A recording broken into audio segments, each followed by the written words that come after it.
Assalamualaikum warahmatullahi wabarakatuh. Di sini saya akan menjelaskan materi IPS kelas 9 tentang perubahan sosial budaya. Nah, yang pertama, pengertian perubahan sosial budaya. Perubahan sosial budaya adalah perubahan yang terjadi dalam kehidupan masyarakat, mencakup perubahan budaya yang di dalamnya terdapat nilai-nilai dan tata cara kehidupan dari tradisional menjadi modern. Nah, perubahan sosial budaya menurut Max Weber adalah perubahan situasi dalam masyarakat akibat ketidaksesuaian unsur-unsur. Sedangkan menurut W. Kornblum, perubahan sosial budaya adalah perubahan suatu budaya masyarakat secara bertahap dalam jangka waktu lama. Nah, perubahan sosial budaya itu dapat bersumber pada pengalaman baru, pengetahuan baru, penemuan baru, persepsi dan konsepsi baru, serta teknologi baru, sehingga menuntut penyesuaian cara hidup serta kebiasaan masyarakat pada situasi yang baru. Nah, di mana di dalamnya juga terjadi perubahan sistem nilai budaya, sikap mental, demi terciptanya keseimbangan dan integrasi terhadap sistem nilai budaya. Akan tetapi memang perubahan sosial budaya ini biasanya dapat mengganggu proses pembentukan masyarakat yang harmonis dan serasi. Nah, selanjutnya kita akan membahas tentang bentuk-bentuk perubahan sosial budaya.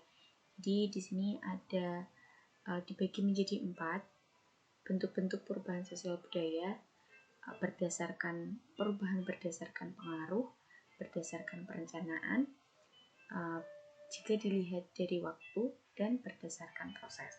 Nah, untuk masing-masing bentuknya juga dibagi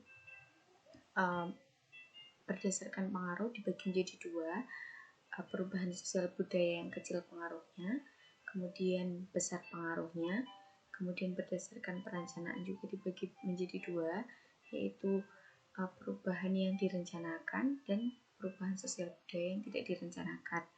Nah, jika dilihat dari waktunya juga dibagi menjadi 2, yaitu perubahan sosial budaya dengan revolusi dan evolusi.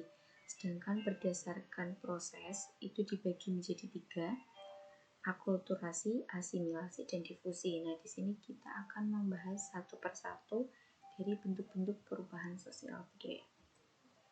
Yang pertama, perubahan sosial budaya yang dilihat dari pengaruhnya.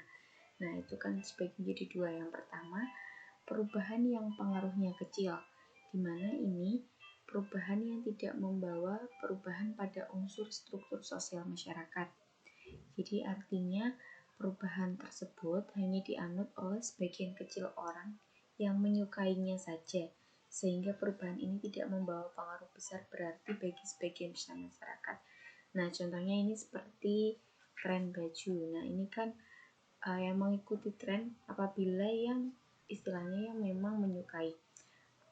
Contohnya sekarang juga K-popers. Nah, itu kan kalau memang menyukai, jadi itu mereka akan ikut dengan gaya seperti itu, tapi kan tidak keseluruhan atau tidak seluruhnya dalam masyarakat. Kemudian yang kedua, perubahan yang besar pengaruhnya.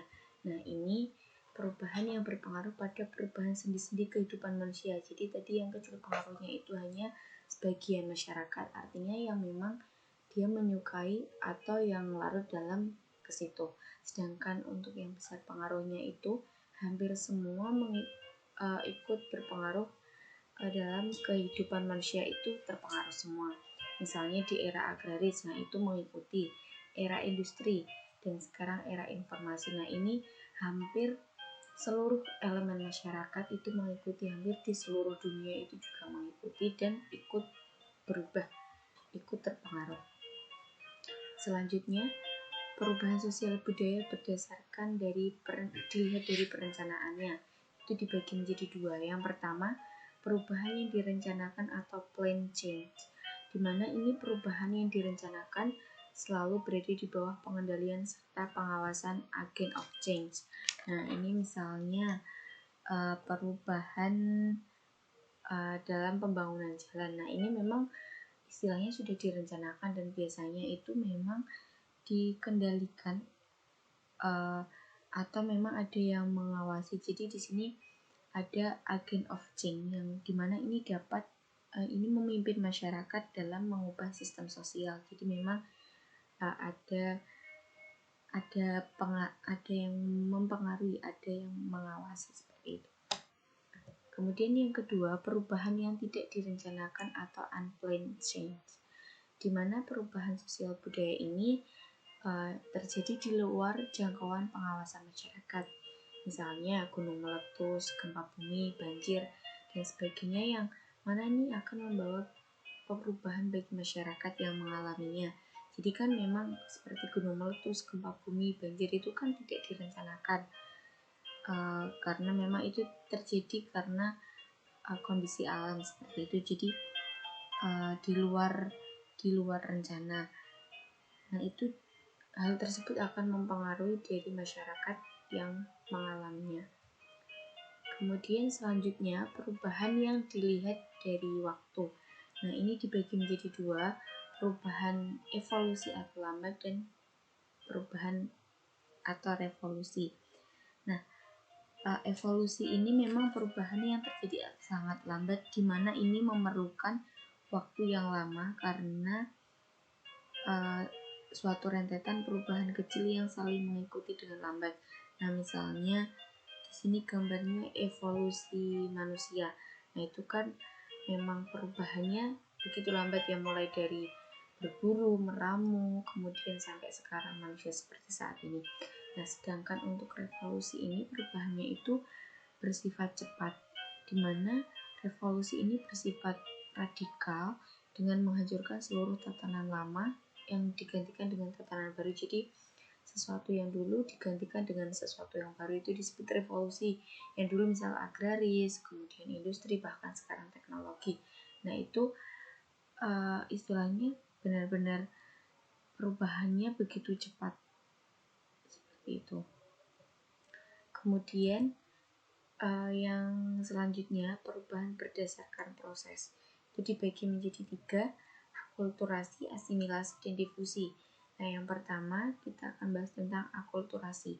Jadi akulturasi itu proses bertemunya dua budaya lebih di mana unsur budaya lama atau asli masih terlihat dan tidak hilang. Nah, misalnya di sini contohnya bangunan dari Menara Kudus. Nah, ini kan masjid.